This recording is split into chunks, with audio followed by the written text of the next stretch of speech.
శత్రాజిత్తు కథ తెలుసా? గాంధారీ మాద్రీ వీళ్ళిద్దరూ క్రోష్ట్రరాజుకు భార్యలు. గాంధారికి శత్రువిజయీ అయిన అనమిత్రుడు పుత్రుడు. యుధాజిత్తు, దేవమీఢుడు మాద్రికి పుత్రులు. అనమిత్రుని కొడుకు నిఘ్నుడు. ఇతనికిద్దరు పుత్రులు, ప్రసేనుడు, సత్రాజిత్తు. ప్రసేనుడు ద్వారకాపట్టణంలో ఉన్నప్పుడు సత్రాజిత్తు సముద్రం నుంచి స్యమంతకమణిని పొందాడు. సూర్యుడికి మిత్రుడు సత్రాజిత్తు. ఒకనాడు చీకటితో స్నానాదులను పూర్తిచేసి రథంమీద కూర్చొని సూర్యుణ్ణి స్తోత్రం చెబుతూ సముద్రం ఒడ్డున ఉన్నాడు. సూర్యుడప్పుడు ఎదురుగా వచ్చి నిలిచాడు. అప్పుడు సత్రాజిత్తు, మహాత్మా, నేను నిత్యమూ నిన్ను చూస్తున్నాను. నీతో స్నేహం వల్ల నాకేం ప్రయోజనం కలిగింది అని అడిగాడు. సూర్యుడతని మాట విని స్యమంతకమణిని తన కంఠంనుంచి తీసి రహస్యంగా ఉంచాడు. సత్రాజిత్తు సూర్యుడితో కబుర్లు చెప్పి వెళ్లేటప్పుడు, మహానుభావా, లోకాన్ని ప్రకాశింపచేసే మీ మణిని నాకివ్వండి అని అడిగాడు.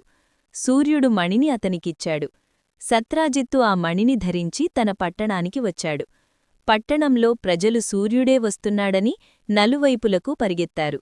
ఇలా ద్వారకానగరాన్ని ఆశ్చర్యపరుస్తూ తన ఇంటికి వెళ్లాడు. తరువాత సత్రాజిత్తు ఆ మణిని తన సోదరుడైన ప్రసేనజిత్తుకిచ్చాడు. అప్పటినుండి వృష్టి, అంధకవంశాల వారి ఇళ్లల్లో బంగారం వర్షం కురవడం ప్రారంభించింది. కావలసినప్పుడు వర్షాలు కురిసేవి. మనోవ్యధలు, వ్యాధులు నశించాయి. తరువాత శ్రీకృష్ణుడు ఆ మణిని పొందాలనుకున్నాడు, కాని తీసుకోలేదు. ఒకనాడు ప్రసేనుడు ఆ మణిని ధరించి వేటకు వెళ్లాడు. అక్కడ ఒక సింహం అతన్ని చంపింది. ఆ మణిని చేటపట్టుకొని పారిపోతుండగా పెద్ద ఎలుగుబంటి ఆ సింహాన్ని చంపి మణిని తీసుకొని తన గుహలోకి వెళ్ళింది. మణికోరి శ్రీకృష్ణుడే ప్రసీనుని చంపి ఉంటాడని వృష్టి, అంధకవంశం వీరులు అనుకోవడం ప్రారంభించారు. శ్రీకృష్ణుడు వారి అపోహను తొలగించడానికై మణిని వెదకటానికి ప్రతిజ్ఞ చేశాడు. ప్రసేనుని అడుగుల గుర్తులు చూస్తూ అడవికి వెళ్లాడు. అతనితో సేవకులు కూడా చాలామంది వెళ్లారు.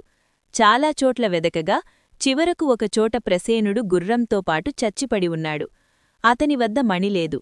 తరువాత దగ్గరలోనే ఒక సింహం చచ్చిపడి ఉంది. అక్కడ ఎలుగుబంటి అడుగుల గుర్తులు కనబడ్డాయి. అప్పుడా గుర్తుల బట్టి శ్రీకృష్ణుడు గుహ వద్దకు వెళ్లాడు. గుహలోపల స్త్రీల మధురవాక్కు వినిపించింది. ఒక దాది ఎలుగుబంటి శిశువును ఆడిస్తోంది. పిల్లవాడు ఏడుస్తున్నాడు. అతన్ని ఓదార్చడానికి దారి చెబుతోంది. సింహం ప్రసీనుణ్ణి చంపింది. సింహాన్ని జాంబవంతుడు చంపాడు. ఓ సుకుమారా, ఏడవకు, నీదే ఈ మణి అని. ఈ మాటలు విని శ్రీకృష్ణుడు, బలరాములు మొదలగు వారిని గుహ వెలుపల నుంచి తానొక్కడే గుహలో ప్రవేశించాడు. అక్కడ జాంబవంతుడు కృష్ణుణ్ణి చూచి అతనితో యుద్ధానికి దిగాడు. 21 రోజుల వరకు ఇద్దరికీ బాహుయుద్ధం జరిగింది. ఆలస్యం కావటంచేత బలరాముడు మొదలైన యాదవులు ద్వారకానగరానికి తిరిగి వెళ్లారు. శ్రీకృష్ణుడు చచ్చిపోయాడని చాటింపు వేశారు. శ్రీకృష్ణుడు మహాబలవంతుడైన ఎలుగుబంటిని అంటే జాంబవంతుణ్ణి ఓడించి స్యమంతకమణిని, భల్లూకరాజు కూతురు జాంబవతిని స్వీకరించాడు. శ్రీకృష్ణుడు అతని అపవాదును పోగొట్టుకొనుటకు ఆ మణిని సాత్వత వంశీయుల సమక్షంలో సత్రాజిత్తుకు ఇచ్చివేశాడు. సత్రాజిత్తుకు 10 మంది భార్యలు, కుమార్తెలు 3. స్త్రీరత్నమైన సత్యభామ, ప్రతిని, ప్రస్వాపిని. ఈ 3 శ్రీకృష్ణుడికి భార్యలుగా ఇచ్చాడు. ఇది సత్రాజిత్తు కథ.